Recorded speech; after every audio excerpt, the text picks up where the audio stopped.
How are you today? I hope you're all doing fine. Are you ready for another fun and filled with exciting activities? Great!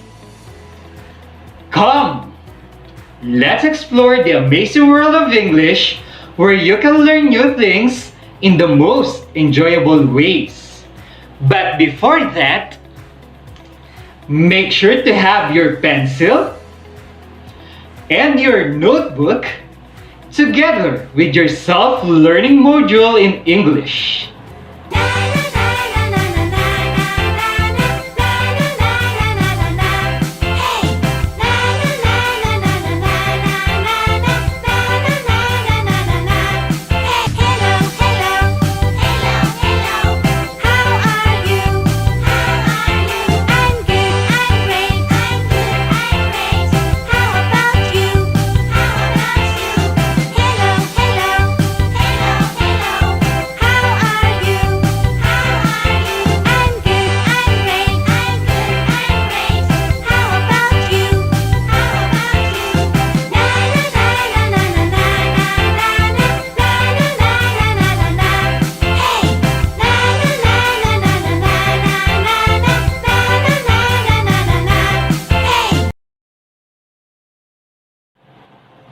At the end of this lesson, you are expected to 1.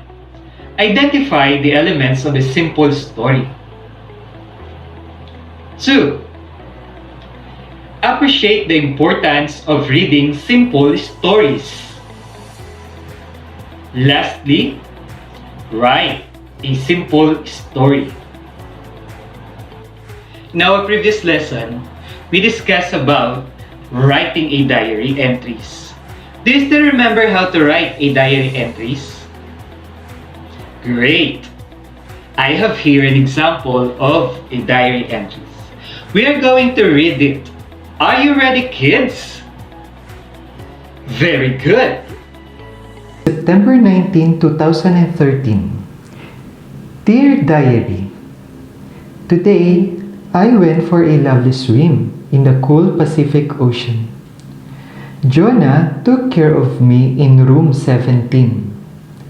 I met my friends Otto and Edic, who are also otters, but much bigger. Bye for now, Eddie.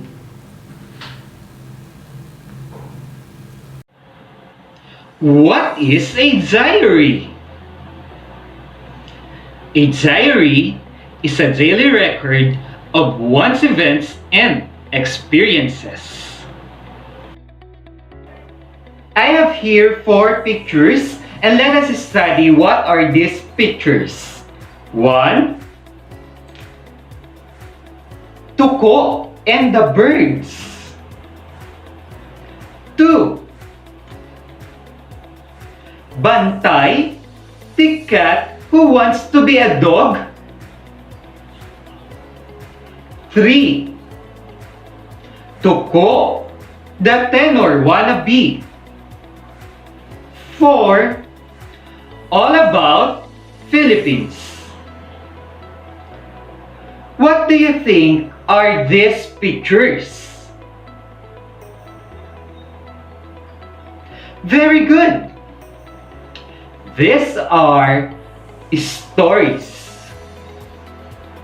Do you love to read stories? Great! In school and at home, you have probably read and listened to different stories. From these stories, you may have learned different values and life lessons. At the same time, you have possibly used these stories in enhancing your comprehension skills by noting details and other relevant skills. Sometimes, aside from reading or listening to stories, you may also be asked to share your experiences, retell a story, or make your own story.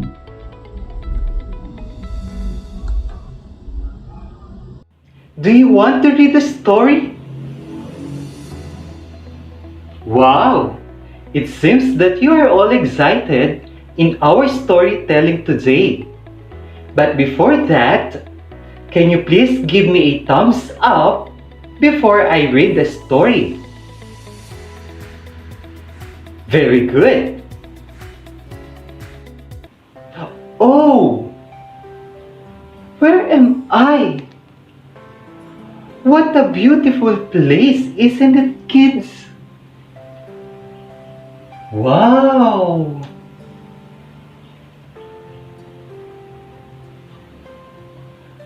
Wow! There are lots of butterflies here.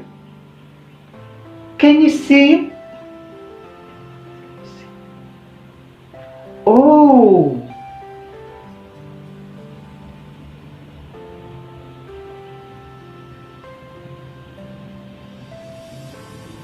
Where do you think am I now, kids? Very good. I'm in a garden. And our story for today is about a garden. Are you now ready to read?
Great!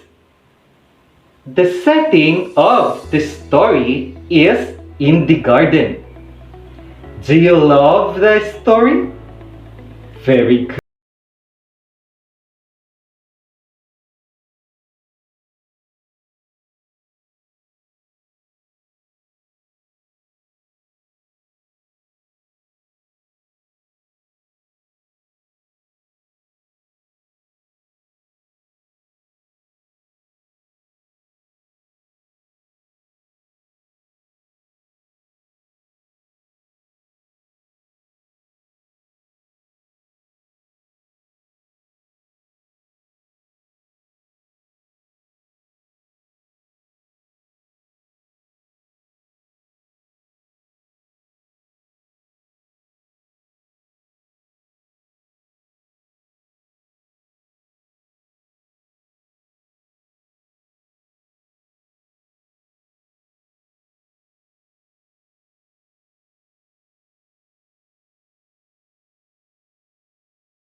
Good. But before that, make sure to have your pencil and your notebook. Learning Task 1. Match the descriptions in column A with the terms referred to in column B. Write the letters of your answers in your notebook. Column A, number 1, presents the overview of the story. Number 2, refer to the actors in a story. Number 3, tells when and where the story happened. Column B, letter A, setting. Letter B, title. Letter C, characters. I will give you 10 seconds to answer this activity, and your timer starts now.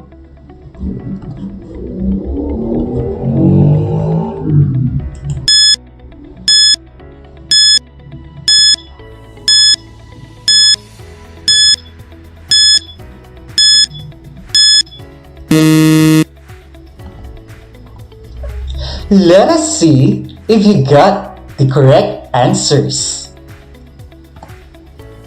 For number 1, presents the overview of the story. The answer is letter B, title. For number 2, refer to the actors in a story. The answer is C, characters. And last number, tells when and where the story happened. The answer is letter A, setting.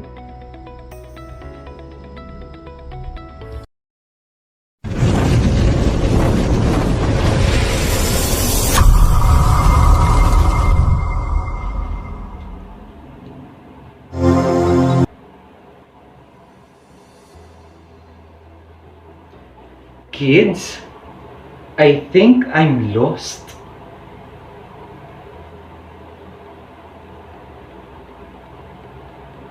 Where am I? Yes, I'm in a forest.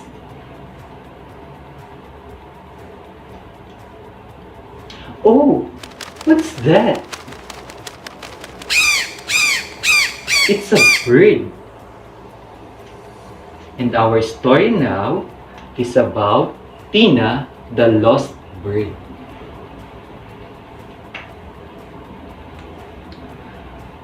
Once upon a time, there was a bird named Tina who was lost in the forest. Dino, a Boy Scout, saw her shed tears. He asked her, "Why are you crying, little bird?" "I don't know my way back home," answered Tina. Dino took Tina on his palm and they both looked for Tina's home nest. On a leafy tree, they found her home. They became friends from then on. Written by Maria Criselda G. Ocang, illustrated by Elpidio S. Palacio Jr., digitized by Jose Marie E. Baculi. Let us answer the following questions. Write the letter of your correct answers. Are you ready, kids? Very good. Let's start with question number 1. What is the title of the story? A. Dino the Boy Scout. B. Lina the Smart Kid. C. Tina the Lost Bird.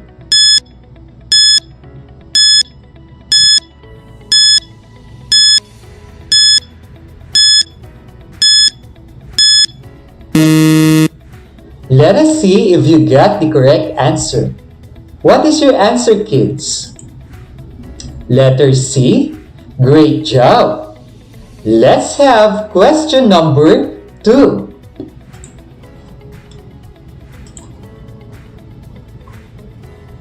Who are the characters in the story?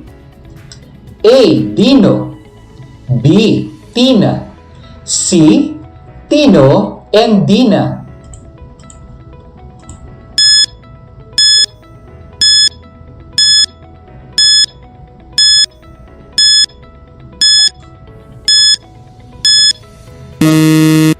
What is your answer, kids? Letter C? Very good. Let's have question number 3. Where did the story happen? A. At the school. B. In the forest. C. In the garden.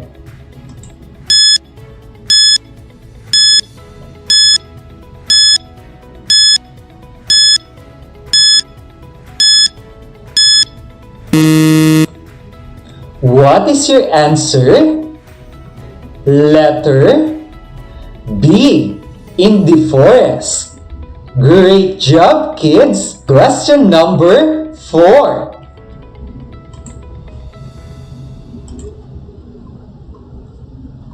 What happened to Tina? A.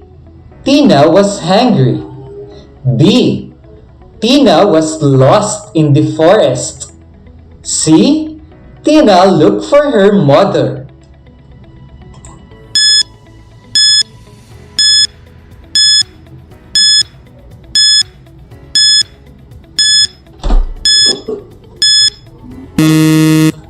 What is your answer? Very good. Letter B. Tina was lost in the forest. And for our last question,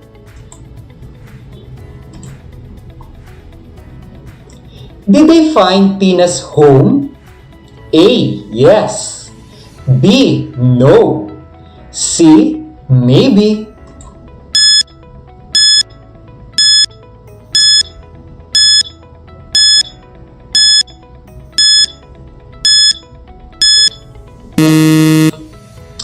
What is your answer, kids? Letter A. Yes. Did you get 5 correct answers? If it is, then you're an excellent kid. Congratulations!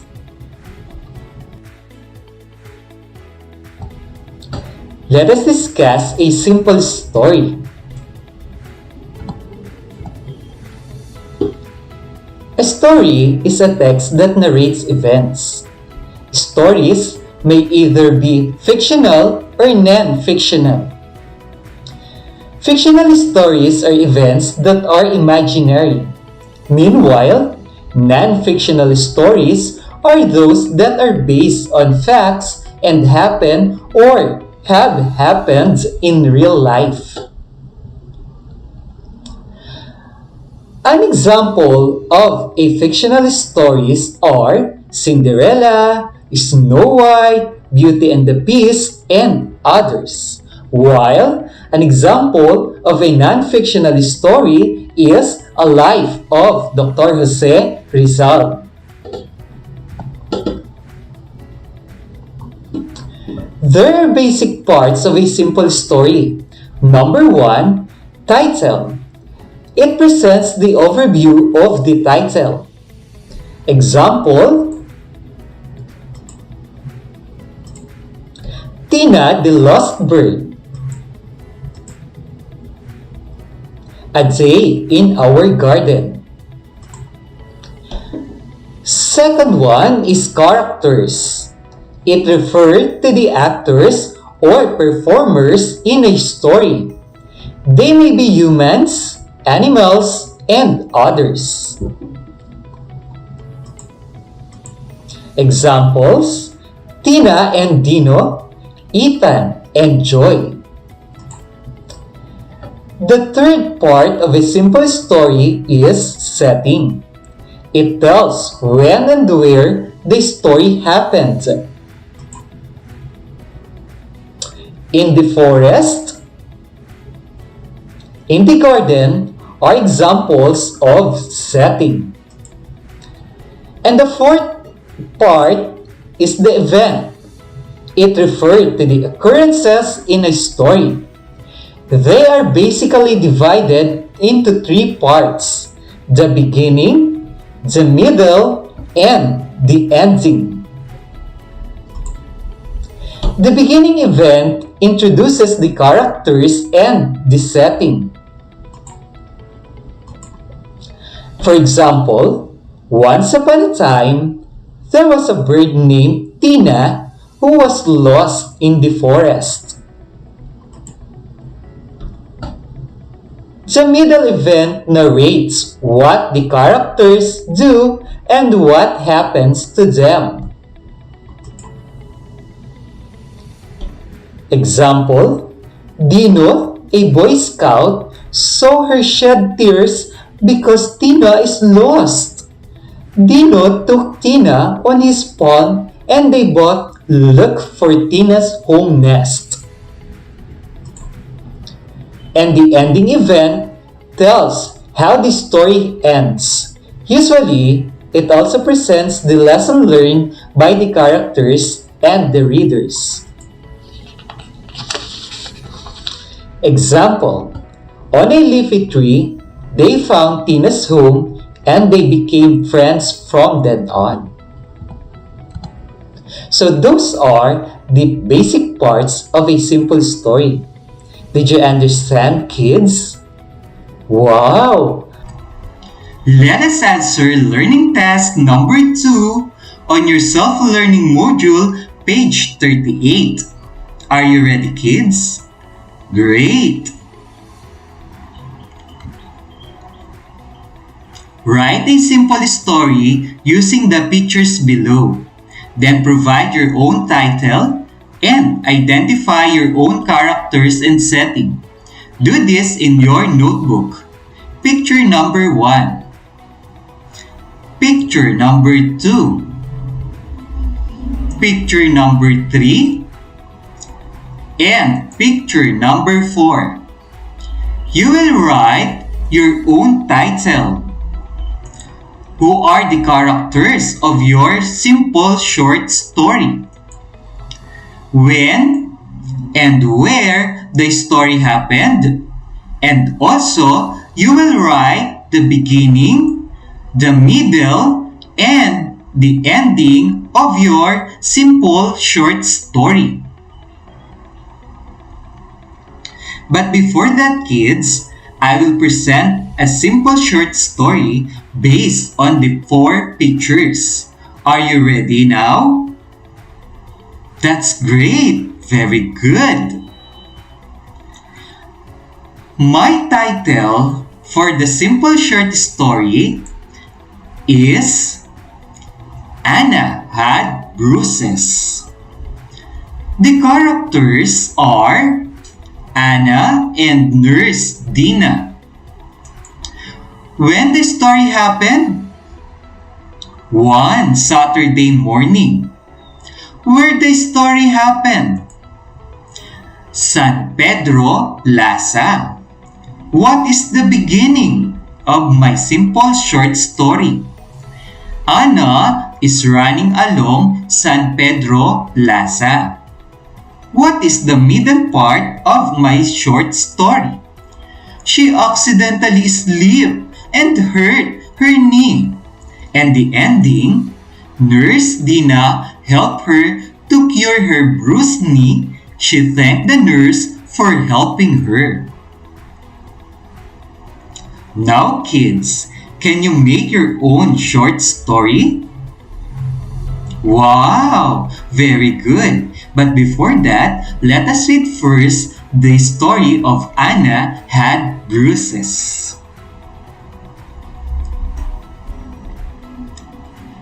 Anna had bruises. One Saturday morning, Anna is running along San Pedro Plaza. She accidentally slipped and hurt her knee. Nurse Dina helped her to cure her bruised knee. She thanked the nurse for helping her. Now, kids, I know that you can make your own short story. Can you? Of course you can. I will give you time to make your own short story.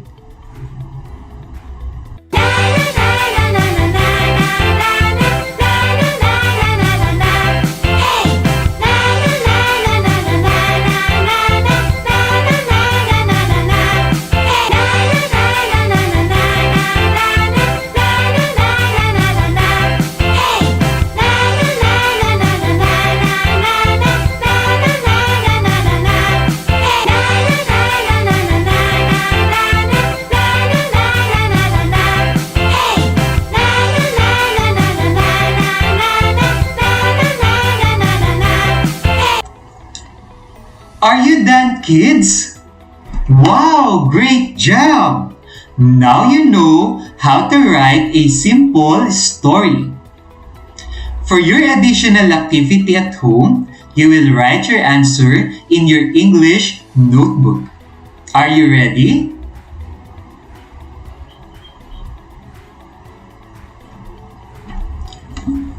Make a simple story with your parent or with anyone in your family.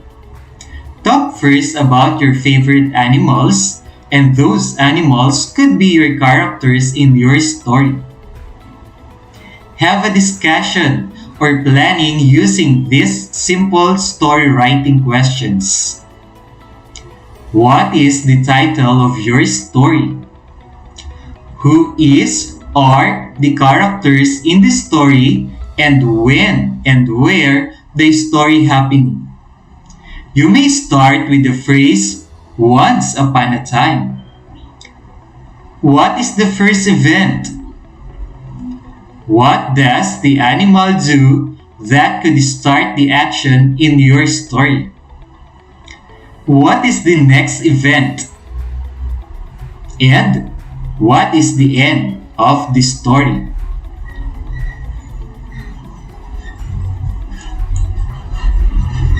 The activity will be scored using the scoring rubrics below. Score 5. The story was written comprehensively. Showed all the 4 elements of a story. Has no error. Scored 4. The story was written comprehensively. Showed 3 elements of a story. Has 2 errors. Score 3. The story was written comprehensively. Showed 2 elements of a story. Has 3 errors. Score 2. The story was written comprehensively. Showed only 2 elements of a story. Has 4 errors. And score 1. The story was non-comprehensive. Showed only 1 element of a story. Has more than 5 errors.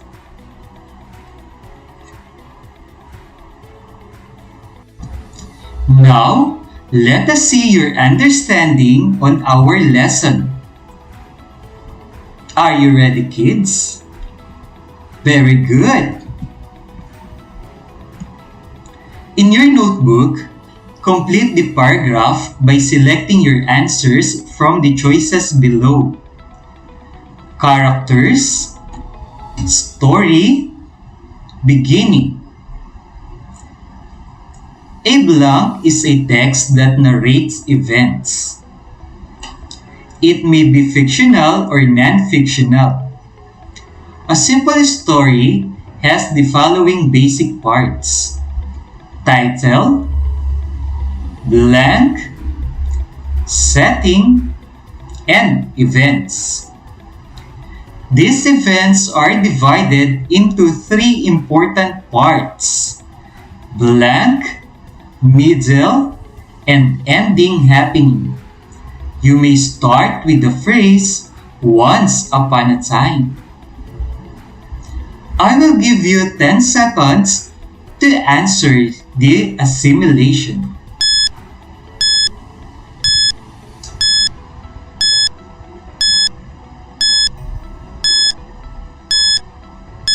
Let us check your answer. For number 1, very good. The answer is story. How about number 2? Great. The answer is characters. And number 3, the answer is beginning. Great job, kids! You will write a reflection in your notebook, journal, or portfolio. Write your personal insights about the lesson using the prompts below. I understand that blank. I realize that blank. I'm glad you enjoyed and understand our lesson. I am your teacher in grade 3, Sir Henry Royo, always saying, put passion in your action to learn new things in the amazing world of English. Goodbye, kids!